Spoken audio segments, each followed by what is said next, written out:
King Kong यह कहानी है एक ऐसे प्राणी की जिसे दुनिया ने दानव कहा, लेकिन जिसने सबसे ज्यादा प्यार किया। यह कहानी है किंग कॉन्ग की। साल था 1933। न्यूयॉर्क का शहर ऊंची इमारतों से भरा था, लेकिन जमीन पर लोगों की जिंदगी टूट चुकी थी।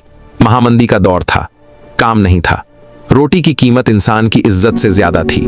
इसी शहर में रहती थी एन डैरो, एक थिएटर अभिनेत्री। चेहरे पर मुस्कान, लेकिन पेट में भूख। एक दिन भूख से मजबूर होकर एन रोटी उठाने ही वाली थी, तभी एक आवाज आई, रुकिए।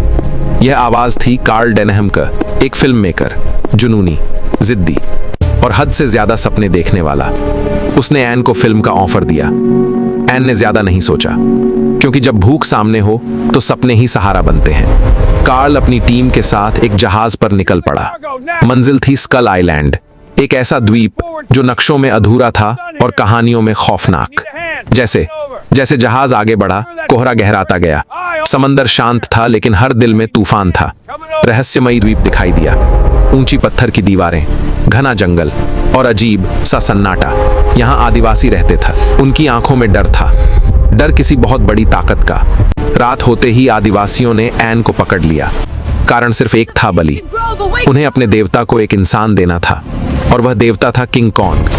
जमीन कांपने लगी, पेड़ हिलने लगे, जंगल से एक विशाल आकृति निकली। किंग कॉन्ग, एक पहाड़ जैसा शरीर, आंखों में आग और ताकत जिसे कोई रोक नहीं सकता। एन कांप रही थी, लेकिन कॉन्ग ने उसे मारा नहीं। वह उसे उठाकर जंगल की गहराई में ले गया। जंगल मौत से भरा था, हर मोड़ पर खूंखार जानवर, हर कदम पर खतरा। लेकिन जब भी खतरा आया, कॉन्ग सामने खड़ा हुआ। उसने लड़ा, घायल हुआ, लेकिन एन को एक खरोंच तक नहीं आने दी। धीरे धीरे एन ने समझा कॉन्ग राक्षस नहीं है, वह अकेला है। एन ने डर छोड़ दिया, वह मुस्कुराई, कॉन्ग को खेल दिखाया, उसे हंसाने की कोशिश की। और उस दिन इतिहास में पहली बार किंग कॉन्ग मुस्कुराया। इधर कार्ल हथियारों के साथ लौट आया। गोलियां चलीं, धमाके हुए, कॉन्ग दहाड़ा, लड़ा, लेकिन इंसान की चालाकी ताकत पर भारी पड़ी। कॉन्ग बेहोश हुआ, जंजीरों में बांधा गया। कॉन्ग को न्यूयॉर्क लाया गया, उसे स्टेज पर खड़ा किया गया। कार्ल बोला, यह दुनिया का 8वां अजूबा है। तालियां बजीं, लोग हंसे, लेकिन एन रो रही थी। कॉन्ग गुलाम नहीं था, उसने जंजीरें तोड़ दी। कॉन्ग शहर में दौड़ने लगा, गाड़ियां पलटिं, लोग चीखे, लेकिन वह नफरत से नहीं, प्यार की तलाश में दौड़ रहा था। वह एन को ढूंढ रहा था। कॉन्ग एन को लेकर एम्पायर स्टेट बिल्डिंग पर चढ़ गया। ऊपर खुला आसमान, नीचे पूरी दुनिया। लड़ाकू विमान आए, गोलियां चलीं। कॉन्ग घायल हुआ, लेकिन एन को नहीं छोड़ा।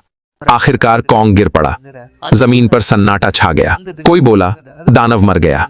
कार्ल डेनहम ने कहा, इसे गोलियों ने नहीं मारा, इसे सुंदरता से प्यार ने मारा।